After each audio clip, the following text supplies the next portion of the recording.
राष्ट्रीय ध्वज किसी भी राष्ट्र का मान होता है। इससे यह ज्ञात होता है कि देश एक आजाद देश है और यह ध्वज उसका गौरव। भारत का राष्ट्रीय ध्वज है तिरंगा। इस तिरंगे के सम्मान की रक्षा के लिए कई वीरों ने अपना जीवन न्योछावर कर दिया ताकि यह तिरंगा पूरे मान, सम्मान और स्वतंत्रता के साथ हमेशा लहराता रहे और कोई इसकी गरिमा को ठेस ना पहुंचा सके। आज हमारा जो तिरंगा है, असल में उसमें कई बार परिवर्तन किया गया है। अलग अलग समय में अलग अलग लोगों ने देश का तिरंगा बनाया था। तो आज के इस वीडियो में हम भारत के सभी ध्वज के बारे में बात करेंगे। कब बना, किसने बनाया, क्यों बनाया, वो सब, यानी भारतीय तिरंगे का पूरा इतिहास जानेंगे इस वीडियो में। तो वीडियो के अंत तक हमारे साथ बने रहिए। अगर आपको इस तरह के अजीबोगरीब वीडियो देखना पसंद है तो हमारे इस चैनल को अभी सब्सक्राइब करें और इस बेल आइकन को दबाना बिल्कुल ना भूलें, क्योंकि तभी आपको हमारा नया वीडियो मिल पाएगा। सबसे पहले बात करेंगे तिरंगे के विकास या इसके इतिहास की। इस इमेज को आप जानते हैं, यह ध्वज आज भारत का तिरंगा है। तिरंगे के वास्तविक रूप जो आज हम देखते हैं, इसे 7 बार परिवर्तित किया गया है। इस रूप तक इसे आने में 90 साल का समय लगा है। इसके इस रूप में आने के पीछे इतिहास में कई कहानियां हैं। सबसे पहला ध्वज अंग्रेज शासन की शुरुआत में यानी साल 1857 में बनाया गया था। इस इमेज में आप देखिए, यह ध्वज था उन दिनों जो अंग्रेजों ने बनाकर हमारे देश पर लागू किया था। फिर किसी भारतीय द्वारा भारत का प्रथम ध्वज साल 1904 में बनाया गया था। इसे युग पुरुष स्वामी विवेकानंद की शिष्या ने बनाया था। इसमें लाल, पीला और सफेद रंग का उपयोग किया गया। झंडे के यह रंग अपने साथ कुछ धारणा लिए हुए थे, जिसमें लाल रंग स्वतंत्रता का प्रतीक माना गया और पीला रंग जीत के लिए है और सफेद रंग स्वच्छता और सादगी को दर्शाता है। इसके बीच में एक वृक्ष का निशान था। यह चिन्ह बौद्ध धर्म से लिया गया था। इस चिन्ह के दोनों ओर बंगाली भाषा में वंदे मातरम लिखा था और ध्वज के चारों ओर एक रेखा में 101 प्रज्वलित दीपक बने थे। कलकत्ता में स्थित पारसी बागान चौक में यह राष्ट्रीय ध्वज 7 अगस्त 1906 को फहराया गया था। इस ध्वज का एक संस्करण था। कुछ लोग इस ध्वज को पहला ध्वज बताते हैं। यह ध्वज आयत के आकार का 3 रंगों से बना था। इसमें लाल, पीला और हरा रंग शामिल था। इसमें सबसे ऊपर हरे रंग में पंक्ति में कमल विद्यमान थे। इसके नीचे पीला रंग था जिस पर वंदे मातरम लिखा हुआ था और सबसे आखिर में लाल रंग पर एक और चांद और एक और सूरज बना हुआ था। उसके बाद दूसरा ध्वज जो साल 1907 में मैडम कामा और उनके साथ कुछ क्रांतिकारियों ने पेरिस में पहराया था। इस इमेज में देखिए, इस ध्वज में 3 रंग थे। सबसे ऊपर इसमें 7 तारे यानी सप्त ऋषि को दर्शाते थे। इसके नीचे पीली पट्टी में वंदे मातरम लिखा था और आखिरी पट्टी पर हरे रंग के ऊपर एक सूरज और एक चांद तारा बना हुआ था। इसे पहली बार बर्लिन में पहराया गया था। उसके बाद साल 1917 में जब राजनीतिक संघर्ष एक नई दिशा में मुड़ गया था, तब एक और ध्वज बनाया गया। यह ध्वज पिछले ध्वज से बिल्कुल अलग था। इस ध्वज में 5 लाल और 4 हरी क्षेत्रीय पट्टियां थी और 7 तारे जो कि सप्त ऋषि को दर्शाते थे। इसकी बाईं तरफ ऊपर की ओर एक यूनियन जैक था और दाईं ओर एक सफेद रंग का अर्धचंद्र और उस पर एक सितारा था। उसके बाद महात्मा गांधी ने ध्वज को बनाने के लिए आंध्र प्रदेश के एक युवक जिसका नाम पिंगली वेंकैया को बुलाया। यह स्वतंत्रता आंदोलन में क्रांतिकारी थे। उन्हें यह काम सौंपा था। उन्हें एक ऐसा ध्वज बनाने के लिए कहा जिसमें पूरे देश का चित्रण दिखाई दे। इस युवक ने 5 साल में 50 देशों के झंडों का अध्ययन किया और साल 1921 में एक झंडा बनाया जिसमें 2 रंग थे, एक लाल और एक हरा। दोनों पट्टियों में मध्य में एक चरखे का चित्र बनाया गया। इसमें लाल रंग हिंदुत्व का प्रतिनिधित्व करता था और हरा मुस्लिम धर्म के लिए रखा गया था। गांधी जी के अनुसार इसमें केवल हिंदू मुस्लिम धर्म के दर्शन ही हो रहे थे। अन्य धर्म का कोई अस्तित्व दिखाई नहीं दिया। इसीलिए उन्होंने इसमें एक सफेद पट्टी और नीला चक्र इसमें जुड़वाया।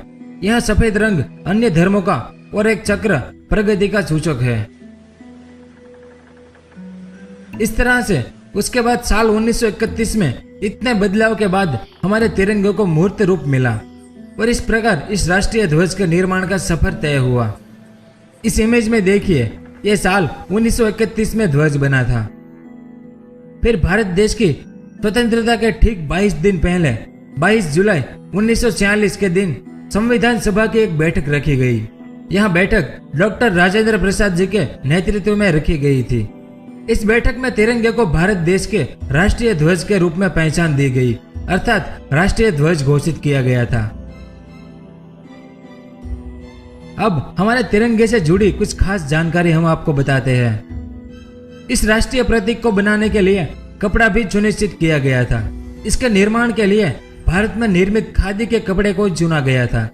यह ध्वज कोई भी आम व्यक्ति नहीं बना सकता। इसे कर्नाटक में स्थित एक औद्योगिक इकाई खादी ग्राम उद्योग संयुक्त संघ के द्वारा ही निर्मित किया जाता है।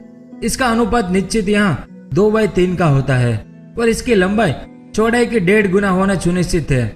तीनों रंग की पट्टियां लंबाई और चौड़ाई में एक समान होनी चाहिए। इस ध्वज को फहराने के नियम के अनुसार जब भी कोई सार्वजनिक कार्यक्रम या आयोजन हो तो इसमें ध्वज को वक्ता अपने सीधे हाथ साइड फहराता है, जो दर्शक के उल्टे हाथ साइड होता है और इसके नियम का ससम्मान पालन होना चाहिए। भारतीय आम आदमी आज ध्वजारोहण के लिए स्वतंत्र है, लेकिन पहले सिर्फ स्वतंत्रता दिवस या गणतंत्र दिवस पर ही ध्वजारोहण की अनुमति थी। लेकिन उद्योगपति नवीन जिंदल ने साल 2001 में दिल्ली उच्च न्यायालय में एक बात के लिए अपील की कि आम आदमी को भी इसे पहराने की स्वतंत्रता होनी चाहिए और हर आम व्यक्ति अपने देश के प्रति प्रेम और सम्मान से ध्वजारोहण करने के लिए स्वतंत्र हो। और केंद्र सरकार ने इस अपील को मंजूरी दी और राष्ट्रीय ध्वज की संहिता में सुधार किया गया। अब भारतीय नागरिक पूर्ण सम्मान के साथ इस ध्वज को पहराने के लिए स्वतंत्र है, लेकिन इसे पहराने के सभी नियमों का ससम्मान पालन होना अनिवार्य है। अब तिरंगे के बारे में कुछ खास बातें। 22 अगस्त साल 1907 को भिकाजी रुस्तम कामा विदेशी जमीन पर भारतीय ध्वज को पहराने वाले पहले व्यक्ति थे। इन्होंने स्टुटगार्ट में दूसरी अंतरराष्ट्रीय समाजवादी कांग्रेस में भारतीय ध्वज फहराया था। भारतीय ध्वज को चांद पर 14 नवंबर 2008 को भेजा गया था। भारत पूरे विश्व में चौथे नंबर पर अपने देश के ध्वज को चंद्रमा की जमीन तक पहुंचाने में है और भारतीय राष्ट्रीय ध्वज की प्रथम अंतरिक्ष यात्रा साल 1971 में की गई थी। इस ध्वज को दूसरी बार विंग कमांडर राकेश शर्मा द्वारा अंतरिक्ष में ले जाया गया था। अब आज हमारा जो तिरंगा है उसमें रंगों का अर्थ जानते हैं।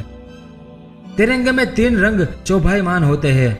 आयत के आकार में यह 3/2 के अनुपात का होता है। एक समान लंबाई और चौड़ाई में 3 रंग सुभूषित है। इनमें सबसे ऊपर नारंगी रंग, सबसे नीचे हरा रंग और मध्य में सफेद रंग अशोक चक्र लिए होता है। इस अशोक चक्र में 24 धारियां होती है। यह चक्र जीवन के निरंतरता का बोध कराता है। इसमें नारंगी रंग यानी केसरिया, तिरंगे में सबसे ऊपर नारंगी रंग होता है। यह नारंगी रंग अपने आप में इसकी कहानी कहता है। यह रंग मुख्यतः ऋषि मुनियों द्वारा अपनाया गया है। यह आध्यात्मिक का बोध कराता है, देश की समृद्धि, संपन्नता एवं त्याग और बलिदान को दर्शाता है। यह रंग बताता है कि हमारे देश में समृद्धता और संपन्नता बनी रहे। उसके बाद मध्य में सफेद रंग, तिरंगे के मध्य में सफेद रंग होता है। यह सफेद रंग सुख शांति को दर्शाता है। यह रंग हमें प्रेरणा देता है कि हमेशा सत्य की राह पर चले और हमारे जीवन में सदैव सुख और शांति बनी रहे। उसके बाद सबसे नीचे हरा रंग, तिरंगे में अंतिम रंग हरा होता है। यह हरा रंग देश में हरियाली, खुशहाली और प्रगति का प्रतीक होता है। यह संदेश देता है कि सभी के जीवन में खुशहाली बनी रहे, देश प्रगति के पथ पर आगे बढ़े और देश का हर व्यक्ति तरक्की करे। और अशोक चक्र में धर्म चक्र का चित्रण है, जो कि न्याय को धार्मिकता से जोड़ता है। इसमें 24 प्रवृत्त विवरण है। यह चक्र निरंतरता को दर्शाता है, क्योंकि भारत एक धर्म निरपेक्ष राष्ट्र है। यहाँ सर्वधर्म सम्मत, अर्थात यहाँ अनेक धर्म एक समान माने जाते हैं। इसीलिए महात्मा गांधी के अनुसार इन रंगों का एक धर्म निरपेक्ष सिद्धांत भी है। केसरी रंग हिंदुत्व के लिए और साथ ही बौद्ध और जैन धर्म का प्रतिनिधित्व करता है। सफेद रंग ईसाई धर्म को दर्शाता है और हरा रंग इस्लाम धर्म का प्रतिनिधित्व करता है। इस प्रकार यह ध्वज सभी धर्मों के धार्मिक सिद्धांतों का संगम है। तिरंगे को देखकर हर भारतीय के मन में एक सम्मान और गर्व की भावना जाग जाती है। इसके गौरव की रक्षा के लिए भारत में कई संघर्ष हुए। इसकी गरिमा और सम्मान करना हमारा परम कर्तव्य है। अगर वीडियो अच्छा लगा तो लाइक करना बिल्कुल ना भूलें। अगर आप लाइक करेंगे तो हमारा मनोबल बढ़ेगा और अपने दोस्तों के साथ फेसबुक और व्हाट्सएप पर शेयर करना बिल्कुल ना भूलें। धन्यवाद। जय हिंद, वंदे मातरम।